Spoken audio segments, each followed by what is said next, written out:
Hello and welcome once again to Kind Party. So today I just want to talk again about more jobs that you can do in the hospital. So there are different jobs again that you can do in the hospital without you directly being involved in patient care. So most of these jobs require you to do some courses and to get some training before you apply for these jobs. So the first thing that we'll talk about today is EMT. So EMTs are emergency medical technicians. So as emergency medical technicians, their job is to work with the ambulance department, the emergency department. So they work with the ambulatory care to respond to issues that the patients have faced maybe in their home or there's an accident somewhere and they call the hospital for an emergency response team. So they will go with the ambulance department, they will go with the ambulance and respond to that specific issue and make sure that they bring that patient or that person that is involved in any issue to the hospital. So their job is to go there and stabilize and make sure that they stabilize the situation so that that person can be easily transported back to the hospital for proper care. So emergency medical technicians are very important, and it takes some level of a BLS. You need to do some basic life support course. Sometimes you go further with an ACLS, an advanced cardiac life support course, before you can get this job. So these are jobs that are in very high demand in most countries today and in the healthcare industry, not only in the United Arab Emirates, but in different countries in Europe and America. So you can apply or you can study this course. You can do an emergency medical technician course in the United Arab Emirates, and it will open some different possibilities to you. So the next course that I will talk about is CSSD. So CSSD stands for Central Sterile Supplies Department. So this department is involved in making sure that items or equipment that have been used on patients are being sterilized before they can be reused.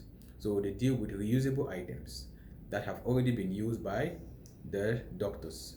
So it might be in the operation theater, they have used a specific blade on a patient, and that blade is maybe reusable. So they need to make sure that they take that blade after use back to that department. They'll be able to do the sterilization process, and after they finish, they will send the supplies back to the unit. So this is a very important part in every hospital.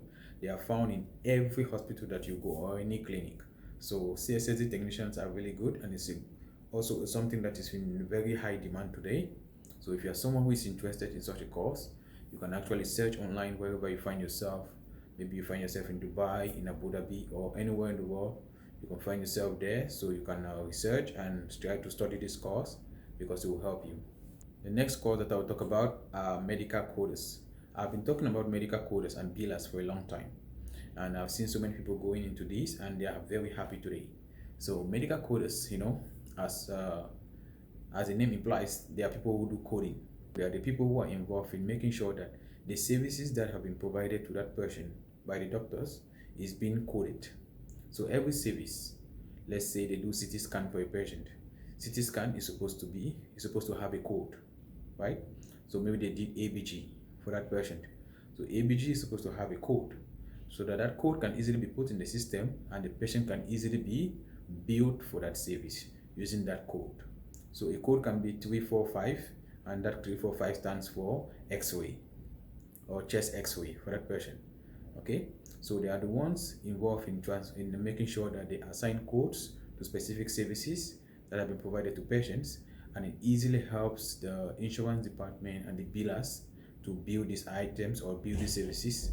So they are very important in every hospital. So if you are planning to go into this, it is really good and very high demand in most hospitals today.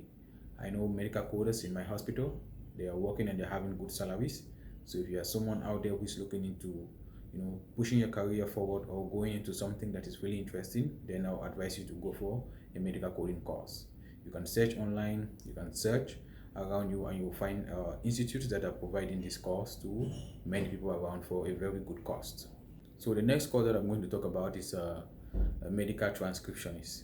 A medical transcriptionist is someone that listens to voice recordings and converts them to written reports. So these people work in most hospitals. So their job is to edit and sometimes review medical documents, like like recordings that have been made. They make sure they review these recordings and put them in writing. So their job is very important in every hospital, and you can do a course in medical transcription. You need to learn more about medical terminology.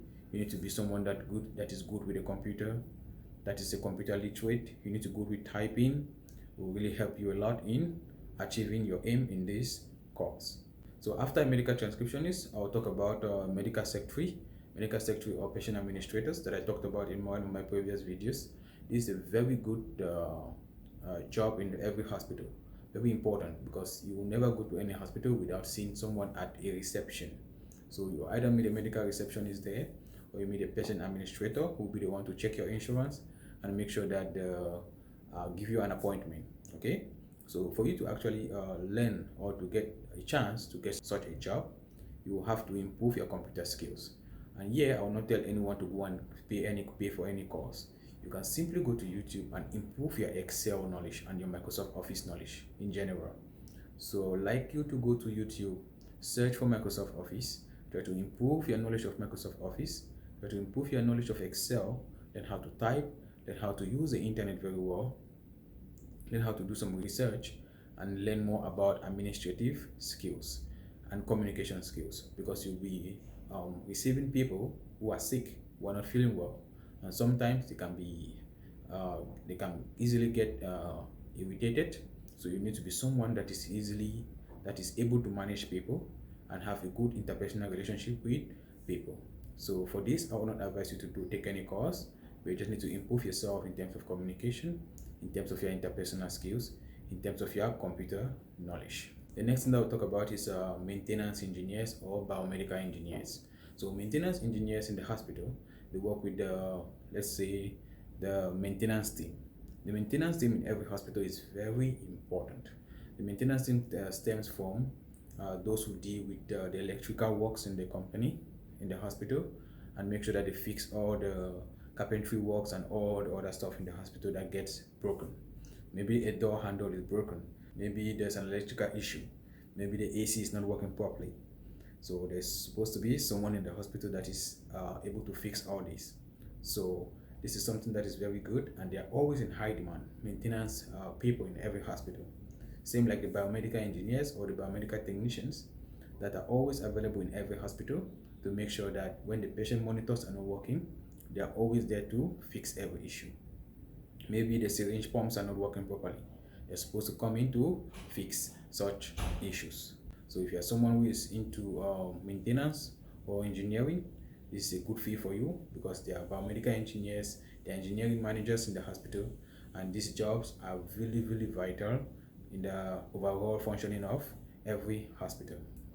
The next course that I will talk about is those who are involved in the supply chain or purchasing. So I know there are so many people interested in the supply chain. There are so many people who are storekeepers, who are store assistants, who are working in the supply chain for so long, and they don't know how to further their career. So if you want to come into the medical field is very huge, right? So there's a constant need for supplies to come into the hospital, in every hospital. Therefore, there's a good supply team that is supposed to make sure that all these things are being brought to the hospital. So for you to further your career into this, you can go in for a CPP course, a certified purchasing professional, or a certified supply chain professional. You can go in for this course at the Blue Ocean Academy, and you can, when you finish this course, you can actually get a good job in the supply chain.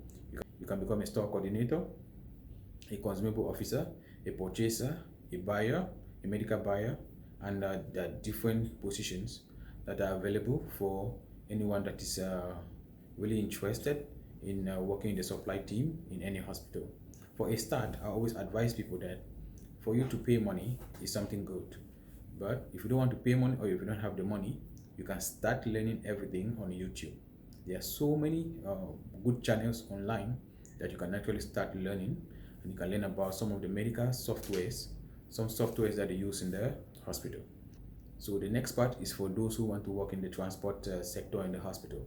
Want to work in the transport sector, then you need a driver's license. So I will advise that if you are someone who is interested in working in the transport sector, which is always in high demand, because you have drivers not only in the transporting of medical consumables or whatsoever.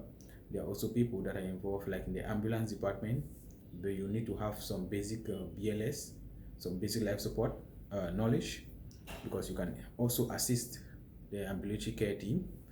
So you can work in the ambulance department, you can work in the supply chain department, you can work in the administrative department. So you can work as a driver in any department in the hospital. So if you're someone who is interested in driving, then get a driving license and apply for these jobs. Again, I'm just sharing this information because there are so many people out there who are bent on focusing only on one part. There's a huge variety of different things that you can learn in the hospital, and there are different departments in every hospital. If you're someone who's interested in the marketing department, in the marketing team, there's also a huge marketing team in every hospital, a huge marketing team. So if you're someone who's interested, you can apply or go in for a marketing course. There are so many marketing courses online. You can learn, you can improve your skills, and you apply to be a marketer. So as a marketer, you are supposed to be someone who is able to create packages, create marketing campaigns for the hospital to promote the brand image of that company and promote specific services. So if you're someone in that field, then fine, go in for it. If you're someone also interested in the human resource department, there are human resource coordinators and human resource officers. There's always a demand for human resource officers and human resource coordinators. So if you're someone who's interested in that field, you can go in also for human resource. Again, there are so many more different departments in every hospital. If you're someone who's interested, try to do some research around you, and you make sure that you always look at the opportunities that are available at that specific time before you go in for any course. Thank you once again. Please continue to follow the channel and continue to support the channel.